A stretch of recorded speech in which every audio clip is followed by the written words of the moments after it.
Bonjour, voici d'autres exercices sur la fonction logarithme, sur le calcul, après cette première série.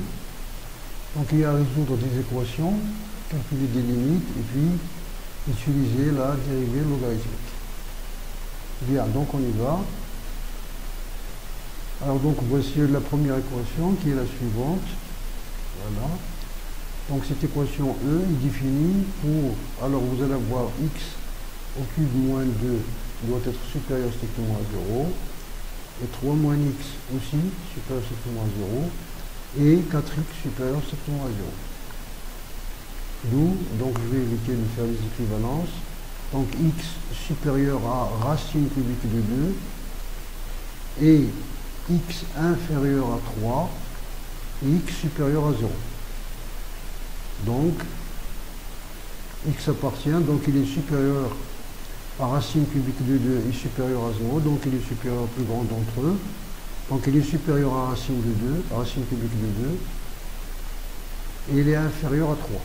Donc ça c'est son domaine c'est le domaine de définition de cette équation. Donc racine cubique de 2 à 3. Très bien. Donc voici votre équation devient, utilisant les propriétés sur les logarithmes, donc x au cube moins 2 c'est x au cube moins 2 à la puissance 1 demi, on descend de 1 demi. Ici c'est le logarithme d'un rapport, c'est ln de 2 moins ln de 3 moins x. Ici c'est racine de 4, c'est-à-dire 2 fois racine de x, et le logarithme de produit c'est ça. Donc vous avez ln de 2 moins ln de 2 vont se simplifier, il va nous rester donc 1 demi, ln de x au cube moins 2, 1 demi, donc ici moins 1 demi, donc moins ln de x, et ici, là, donc nous avons mis en facteur 1 demi, moins ln de 3 moins x, 3 moins x égale à 0. Donc en multipliant le tout par 2, nous allons avoir donc ici ln de x au cube moins 2 sur x est égal à 2 ln de 3 moins x, on a multiplié ici par 2, donc ça va nous donner donc ça. Et ça est égal à ln de 3 moins x au carré, c'est-à-dire x moins 3 au carré, c'est la même chose. Donc vous allez avoir par suite,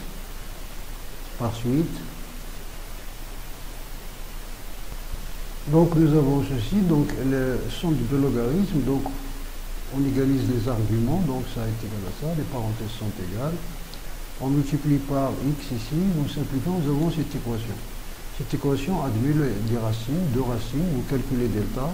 Donc la première racine c'est x égale à moins b, plus racine de delta c'est 129 sur 12, ou x égale à moins b, moins racine de 129 sur 12.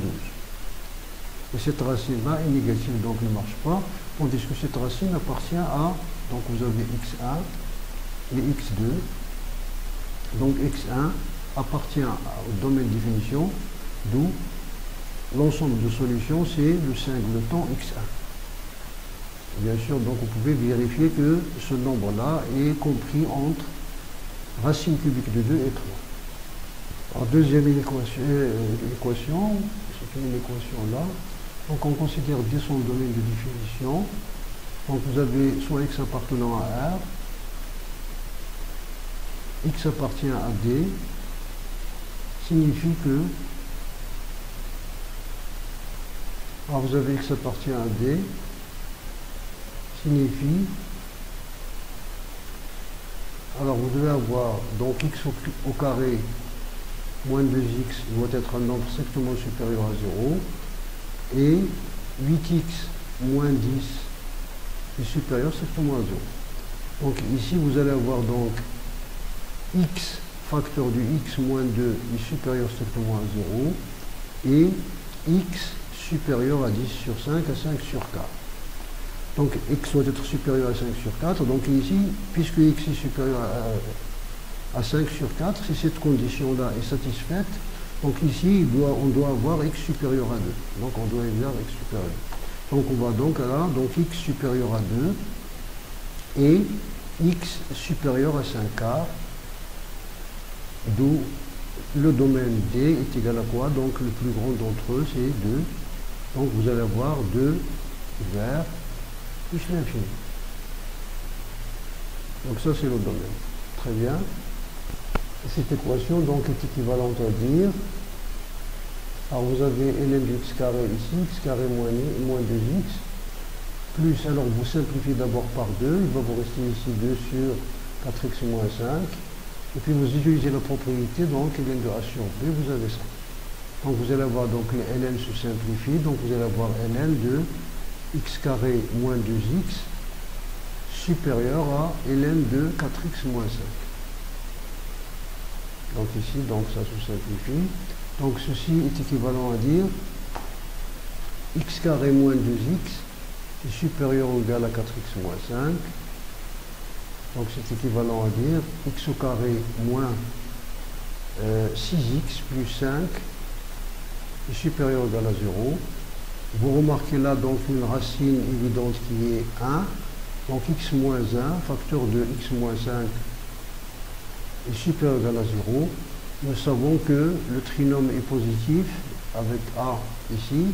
Donc à l'extérieur des racines, c'est-à-dire x appartient à l'extérieur des racines, c'est de moins l'infini à la petite racine, supérieur ou égal, union de la grande racine jusqu'à plus l'infini. Donc l'ensemble de solutions c'est quoi? Donc c'est cet intervalle-là, de moins l'infini à 1, union 5 à plus l'infini, inter, le domaine de définition, inter t, ce qui va vous donner bien sûr 5 plus l'infini, 5 plus l'infini. Vous pouvez vous en assurer directement parce que vous allez avoir x supérieur à 5 et x supérieur à 2, donc ça veut dire x supérieur à 5. Ou bien vous faites un schéma. Donc la deuxième question, on va résoudre dans R cette équation-là. Donc on considère un nombre réel, soit x appartenant à R. Alors cette équation, 2 à la puissance 2x moins 3 à la puissance x moins 1 demi est égal à 3 à la puissance x plus 1 demi moins 2 à la puissance 2x moins 1. Cette équation-là signifie, bien est équivalente à dire, signifie que, alors on va grouper les puissances de même base, c'est-à-dire les exponentielles de même base, 2x moins 1 est égal à 3x, 3 à la puissance x plus 1 demi, moins 3 à la puissance x moins 1 demi. On va mettre donc factorisé par le petit exposant, c'est ce qu'il faut d'ailleurs toujours faire. Donc il va vous rester ici 2, ici moins 1. C'est égal, ici la même chose, 3 à la puissance 3 et x moins, donc x moins 1 demi. Donc vous allez avoir ici 3. Parce que 3 à la puissance 1, 1 plus x moins 1 à la puissance, c'est 1 demi, donc ici moins 1. Donc d'où vous allez avoir 2 à la puissance 2x moins 1, multiplié par 1, est égal à 3 à la puissance x moins 1 demi, multiplié par 2. Donc en passant au logarithme, 1 encore, 2 à la puissance 2x moins 2, c'est-à-dire en divisant les deux termes par 2, est égal à 3 à la puissance x moins 1 demi. Bien. En passant au logarithme, à n'importe quel logarithme, ln, etc., je peux passer même au logarithme, le logarithme de base 2. Donc je fais descendre l'exposant, et je vais avoir ici 2, est égal au logarithme de base 2, ou de base 3 si vous voulez. Donc ici la même chose, on fait descendre l'exposant, et vous allez avoir ici logarithme de base 2 de 3. Très bien. Et le logarithme de base 2, ici, vous allez avoir 1, donc vous allez avoir 2x moins 1 est égal à x moins 1 demi, logarithme de base 2 de 3. Donc ici, vous groupez les termes en x, donc vous avez x, ici x facteur de 2, de l'autre côté, vous allez avoir moins log de base 2 de 3, est égal à 1 qui va passer de ce côté-là, moins 1 demi log de base 2 de racine de 3, c'est-à-dire moins log de racine de 3, et log de base 2 de 1, c'est 2, donc vous allez avoir ça. Finalement, à quoi est égal x? X est égal à ce terme-là, donc 1 sur 2 moins log de base 2 de 3, multiplié par log de base 2 de 2 sur racine de 3. Donc ça, c'est la solution de votre équation. Vous pouvez le faire avec le ln, avec le logarithme décimal si vous voulez. Donc le logarithme décimal, il va vous rester 2 logarithmes, etc. Donc ici, l'exercice 2, le calcul des limites. Voici les 3 premières limites. Donc voici ici, en remplaçant, vous avez la forme indéterminée 0 sur 0. On rappelle bien sûr. Alors il est à rappeler que n'utilisant ni les équivalents ni la règle de l'épétale, il faut utiliser des limites usuelles. Et voici ces limites usuelles, on va les chercher. Donc on pose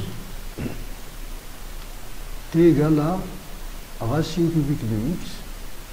Ça veut dire que x égale à t au cube. Et bien sûr t tend vers 0 plus. Donc vous allez voir L1 est égal à la limite lorsque t tend vers 0 plus de ln1 plus t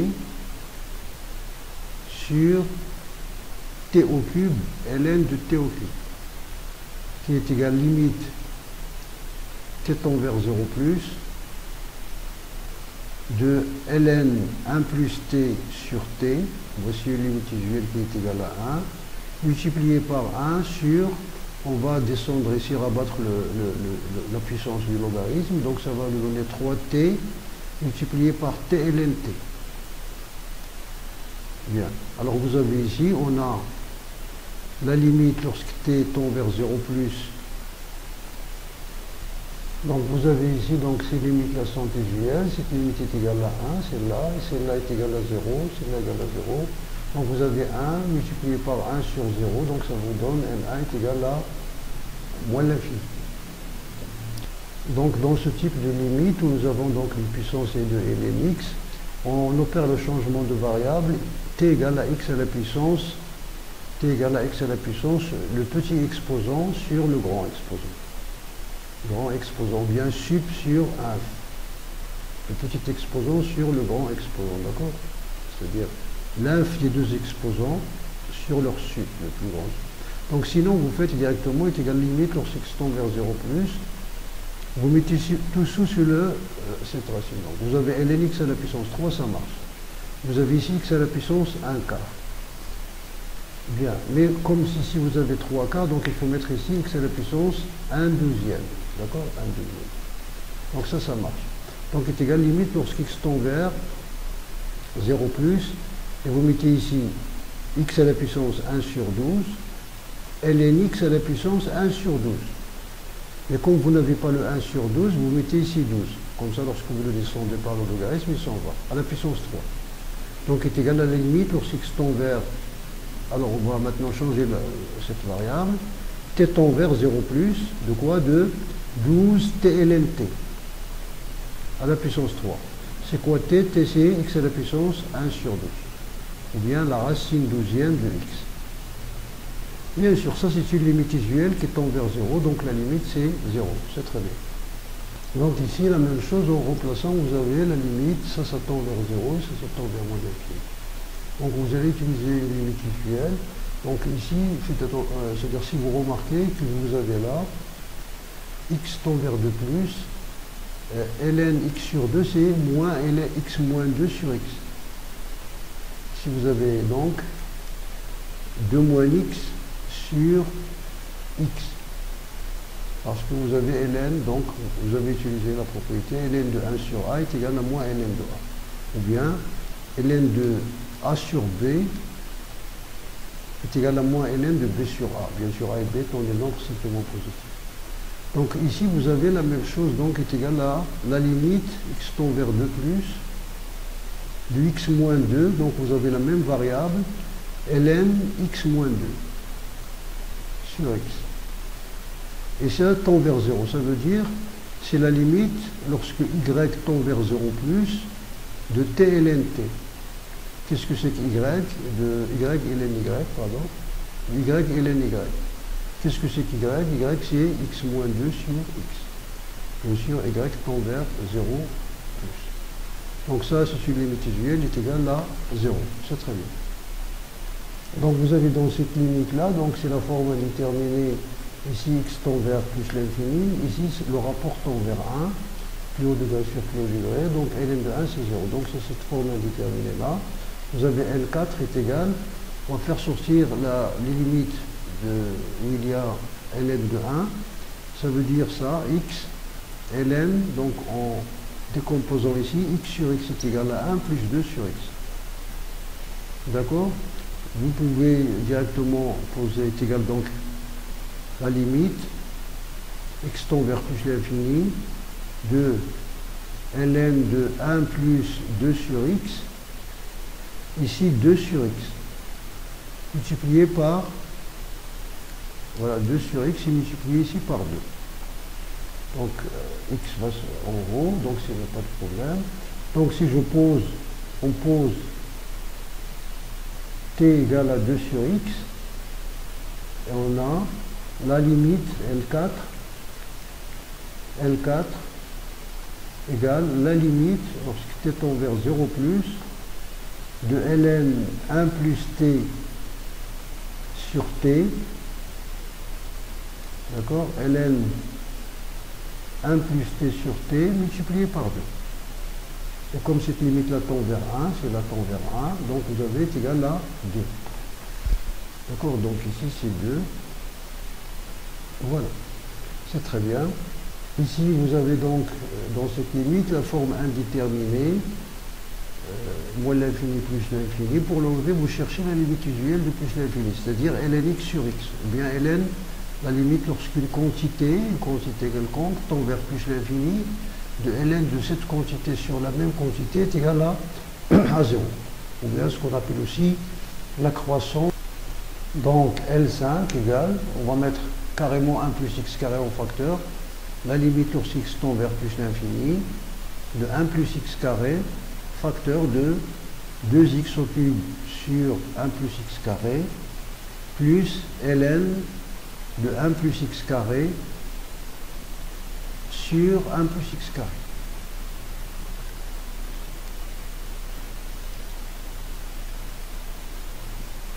Ln de 1 plus x carré sur 1 plus x carré. Très bien. Donc vous avez ici, on a la limite lorsqu'x tend vers plus l'infini. Donc vous avez ces limites, ces limites, voilà, partielles. Cette limite-là, c'est la limite d'une fonction rationnelle, c'est la limite du plus haut degré sur plus haut degré, donc 2x au cube sur x carré, c'est plus infini. Ici, c'est la limite usuelle, c'est ln y sur y. Avec y, c'est 1 plus x carré. Lorsqu'x tend vers plus l'infini, y tend vers plus l'infini. Donc il vous reste ici, vous avez ici plus l'infini, ici vous avez ici, cette limite-là c'est 0, la limite usuelle. Donc plus l'infini, ici c'est 0, et ça c'est plus l'infini. Plus l'infini, donc fois plus l'infini, d'où L5 est égal à plus l'infini. Très bien. Donc cette limite-là vous avez, donc c'est ici lorsqu'x tend vers 1, vous avez ln de x c'est 0, il vous reste ln de 1 qui est 0 aussi. Sur 1 moins 1. Donc la limite, c'est ça. La limite lorsqu'x tend vers 1. Donc ln de 1 plus ln x. 1 plus ln x sur ln x. Pour avoir la limite usuelle. Multiplié par ln x sur x au cube moins 1. Donc est égal la limite lorsqu'x tend vers 1 de ln 1 plus ln x sur ln x multiplié par la deuxième limite, c'est ln x sur x moins 1 en utilisant l'identité remarquable. Donc multiplié par 1 sur x carré plus x plus 1. Donc l'identité, c'est ça. D'accord? Donc ça c'est une limite usuelle, donc vous avez la limite lorsqu'x tend vers 1, donc on a ça, de ln 1 plus ln x sur ln x est égal à la limite, lorsque t tend vers 0, de ln 1 plus t sur t égale à 1, avec bien sûr, t c'est quoi? T égale à ln x. T égale à ln x. Lorsque x tend vers 1, t tend vers 0. Très bien. Et la limite de ça, c'est une limite usuelle, c'est 1. Et la limite de ça, c'est une fonction rationnelle qui est définie. Donc la limite, c'est l'image, c'est 1 tiers. Donc vous avez, et la limite x tend vers 1 de ln x sur x moins 1 est égal à 1. C'est une limite usuelle, c'est le nombre dérivé, c'est le taux d'accroissement de la fonction ln de point 1, c'est le nombre dérivé de point 1. Donc qu'est-ce que vous avez? Donc vous avez L7 est égal à 1 multiplié par 1 multiplié par 1 tiers. Donc les trois limites est égal à 1 tiers. Donc ici est égal à, il n'y a pas d'indétermination, est égal à plus l'infini, car limite x tend vers 0 moins de ln x carré moins 3x est égal à moins l'infini, et limite x tend vers 0 moins de 1 sur x est égal à moins l'infini aussi. Donc le produit des limites est égal à plus l'infini. Il faut faire attention parce que votre fonction ici elle est définie sur moins l'infini 0 million 3 plus l'infini. Donc ici c'est en 0 moins que vous avez la limite. En 0 plus il n'est même pas défini. Vous allez avoir ici un nombre négatif. Donc il faut faire attention. Donc c'est en 0 moins. Ici en 0 moins. 0 moins ici. D'accord, c'est très bien. Alors vous avez votre fonction ici, f de x. F, la fonction f. Donc soit x appartenant à f.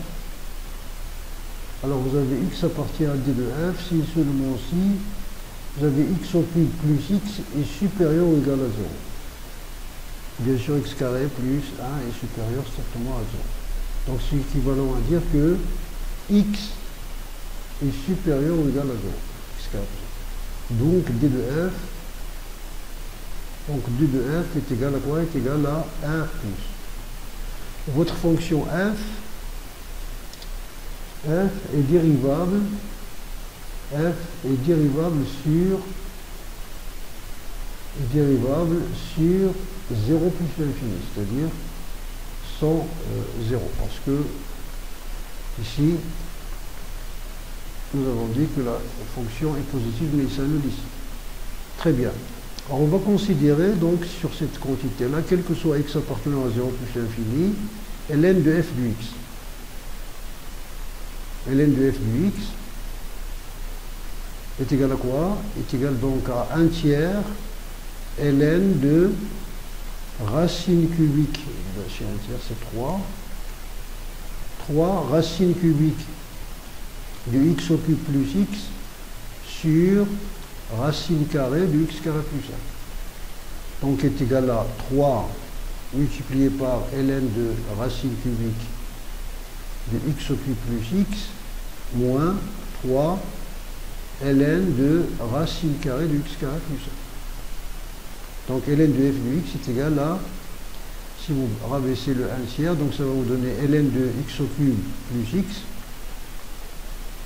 moins 3 demi ln de x carré plus 1. Donc ici c'est racine cubique. Et ça, vous avez, c'est ln de x plus ln de x carré plus 1. Parce que x au cube plus x, c'est x plus x carré plus 1, moins 3 demi ln de x carré plus 1. Donc ça vous donne combien? Ça vous donne donc 2 demi moins 3 demi, donc ça va donner ln de x moins 1 demi ln de x carré plus 1. À quoi est égale la dérivée? Donc ln de f du x dérivé est égal à quoi? Est égal à la dérivée de ln de x, ça veut dire donc 1 sur x, moins 1 demi la dérivée de celle-là. C'est cette deuxième fonction. Donc est égal à 1 sur x, moins 1 demi, la dérivée c'est 2x sur x carré plus 1. U prime sur u. Donc est égal à 1 sur x, moins x sur x carré plus 1. Si vous faites le dénominateur commun, vous allez avoir donc x carré plus 1 moins x carré, donc 1 sur x facteur de x carré plus 1. Donc voici la dérivée de ln de f de x. Or, à quoi est égale cette dérivée? Or, ln de f de x, la dérivée de la composée est égale à quoi? Or, ln de f de x est égal à quoi? Est égal à f' du x sur f du x. D'où, à quoi est égal f' du x? F' du x est égal à f du x multiplié par 1 sur x facteur du x carré plus 1. Donc voici comment on utilise la dérivée logarithmique pour chercher la dérivée d'une fonction qui est un peu longue, bien sûr, un peu tordue dans le calcul. C'est clair? Donc vous avez ça. Voici pour ceci. Voilà.